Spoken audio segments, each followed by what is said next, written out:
Shri K Anilkumar, അപ്പോൾ B Reju പറയുന്നത് പോലെ പ്രാദേശികമായ ഒരു ഒറ്റയിടത്ത് മാത്രം ഉണ്ടാകുന്ന സാഹചര്യത്തെയാണോ പാലോട് രവി വിശദീകരിച്ചത്? അങ്ങനെ പ്രാദേശികമായ അദ്ദേഹം പുല്ലമ്പാറയിൽ മാത്രം ഉണ്ടാകുന്ന കോൺഗ്രസിന്റെ പിന്നോട്ട് പോക്ക് എങ്ങനെയാണ് മൂന്നാം തവണയും LDF അധികാരത്തിലെത്തിക്കുക?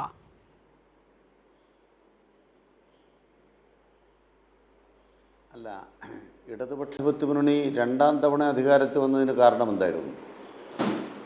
അതേ കാരണങ്ങളാണ് മൂന്നാം തവണയും ഇടതുപക്ഷ ജനാധിപത്യ മുന്നണിക്ക് അധികാരം നേടാൻ വേണ്ടി കേരളത്തിലെ ജനങ്ങൾ അനുവദിക്കാൻ കാരണം ഒന്നാം പിണറായി സർക്കാർ മുന്നോട്ട് വെച്ചത് LDF വരും, എല്ലാം ശരിയാകും.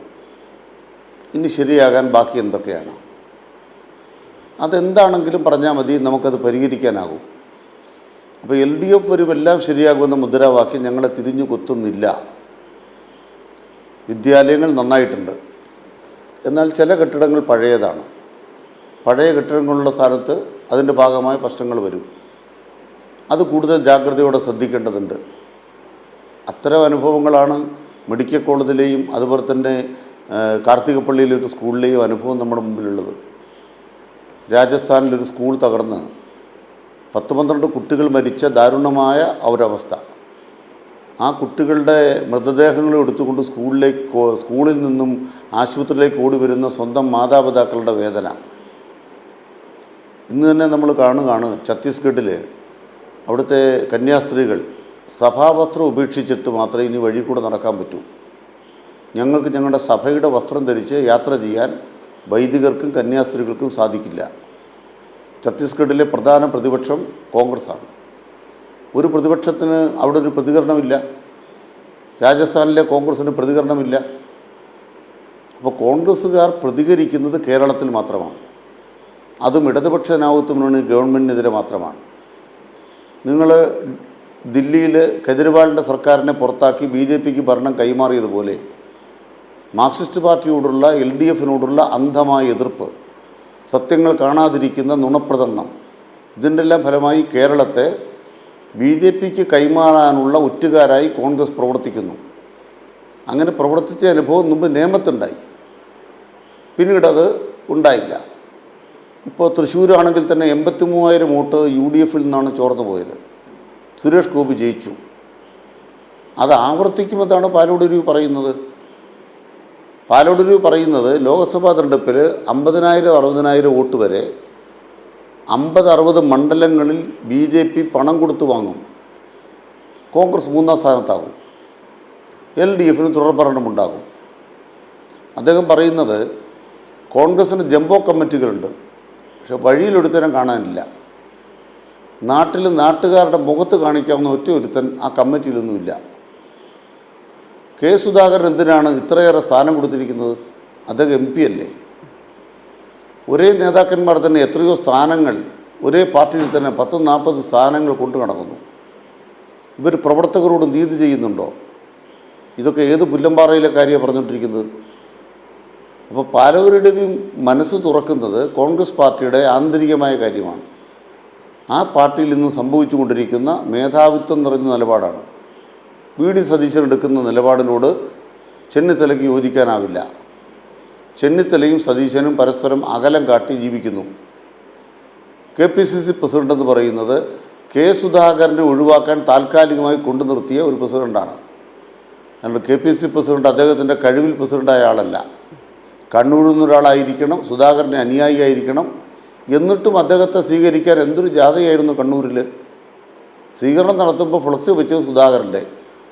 ആത്മാഭിമാനമുള്ള ഏതെങ്കിലും KPCC പ്രസിഡന്റ് ആ പരിപാടിക്ക് നിന്ന് കൊടുക്കുമോ?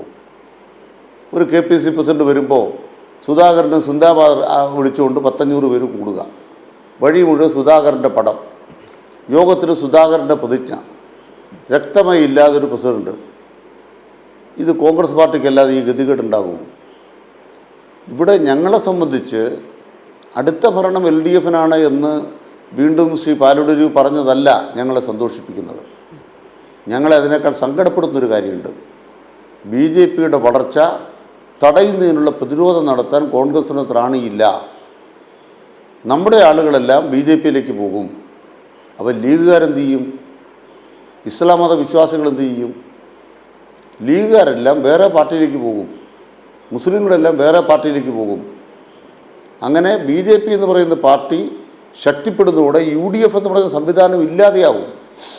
ഇപ്പം തന്നെ ജമാഅത്തെ ഇസ്ലാമിയും മുസ്ലിം ലീഗ് കൂടെ ചേർന്നിട്ടാണ് UDFനെ അല്പം പൊക്കിപ്പിടിച്ചിരിക്കുന്നത്. അവരുടെ താഴേക്കിട്ട പിന്നെ UDF ഉണ്ടോ? അപ്പോൾ മൂന്നാം LDF സർക്കാർ വരുമെന്ന് മാത്രമല്ല UDFൻ്റെ സമ്പൂർണ്ണ തകർച്ചയെക്കുറിച്ചാണ് ആ ചർച്ച പറയണത്. മുസ്ലിങ്ങളെല്ലാം വേറെ പാർട്ടിയിലേക്ക് പോകുമെന്ന് പറയുന്നത് ഏത് പുല്ലമ്പാറയിലെ കാര്യമാണ്? അങ്ങനെ വരുമ്പോൾ നമ്മുടെ മതനിരപേക്ഷതയുടെ ഉയരം എന്താണ്? മതനിരപേക്ഷതയുടെ നില എന്താണ്? അതുകൊണ്ട് പറയാൻ ആഗ്രഹിക്കുന്നത്, പാലോട് രവിയുടെ സംസാരം കൊണ്ട് LDFന് തുടർഭരണം ഉറപ്പാണ് എന്നുള്ള ആ വസ്തുതയ്ക്ക് അതൊരു ബലം നൽകുന്നുവെന്ന് വാദിക്കാനല്ല ഞങ്ങൾ ശ്രമിക്കുന്നത്. പാലോട് രവിയുടെ പ്രസ്താവനയുടെ അല്ലെങ്കിൽ അദ്ദേഹത്തിൻ്റെ സംഭാഷണത്തിൻ്റെ ടോൺ എന്ന് പറയുന്നത് BJPക്ക് സമ്പൂർണ്ണമായി കീഴടങ്ങലാണ്, വർഗീയതയ്ക്ക് കീഴടങ്ങലാണ്. ഈ വർഗീയതയ്ക്ക് കീഴടങ്ങുന്നതിലേക്ക് കോൺഗ്രസിനെ കൊണ്ടു നയിച്ചത് കേരളത്തിലെ KPCC ആണ്, രാഹുൽ ഗാന്ധിയാണ്. ആ രാഹുൽ ഗാന്ധി പോലും ഈ കേരളത്തിൽ വന്ന് വേണ്ടാത്തത് പറഞ്ഞിട്ട് പോയി. കഴിഞ്ഞ ദിവസം വേണ്ടാത്തത് പറഞ്ഞിട്ട് പോയി, പലതവണ വേണ്ടാത്ത പറഞ്ഞിട്ട് പോയി. CPMനെയും BJPയെയും താരതമ്യം ചെയ്തു. CPMും BJPയും ഒരുപോലെയാണെന്ന് രാഹുൽ ഗാന്ധി പറഞ്ഞു. CPMും BJPയും ഒരുപോലെയാണ്, പിന്നെ എങ്ങനെയാണ് കോൺഗ്രസ് അതിജീവിക്കുക? ഇപ്പോൾ കോൺഗ്രസ്സുകാർ BJPയെ വിശുദ്ധമായി കാണുന്നു, CPMനെ പോലെ സ്വീകാര്യമായൊരു പ്രസ്ഥാനമായി കാണുന്നു. CPM കേരളത്തിന് നന്മ ചെയ്ത പോലെ കേരളത്തിനും രാജ്യത്തിനും നന്മ ചെയ്ത ഒരു കൂട്ടരായി BJPയെ രാഹുൽ ഗാന്ധി വിശുദ്ധപ്പെടുത്തുന്നു. ഈ വിശുദ്ധപ്പെടുത്തുന്ന രാഷ്ട്രീയം കോൺഗ്രസ്സുകാരെ BJPയിലേക്ക് കൂട്ടമായി കൊണ്ടുപോവുകയാണ്. അങ്ങനെ കോൺഗ്രസ്സുകാരെ BJPയിലേക്ക് ആട്ടിത്തെളിക്കുന്ന രാഹുൽ ഗാന്ധിയുടെ രാഷ്ട്രീയത്തിൻ്റെ പതനമാണ് പാലോട് രവിയിലൂടെ പുറത്തു വന്നത്. പാലോട് രവി പുറത്തു പോയാലും അദ്ദേഹത്തിൻ്റെ ശബ്ദം മൂടി വെച്ചാലും ആ രോദനത്തിനകത്ത് നിഴലിക്കുന്നത് മതനിരപേക്ഷതയുടെ മിനാരങ്ങൾ തകർക്കുന്ന കോൺഗ്രസിൻ്റെ അവസരവാദമാണ്. അത് കോൺഗ്രസ് തിരുത്തുമോ എന്നറിയാനാണ് കേരളം പ്രതീക്ഷിക്കുന്നത്, കാത്തിരിക്കുന്നത്.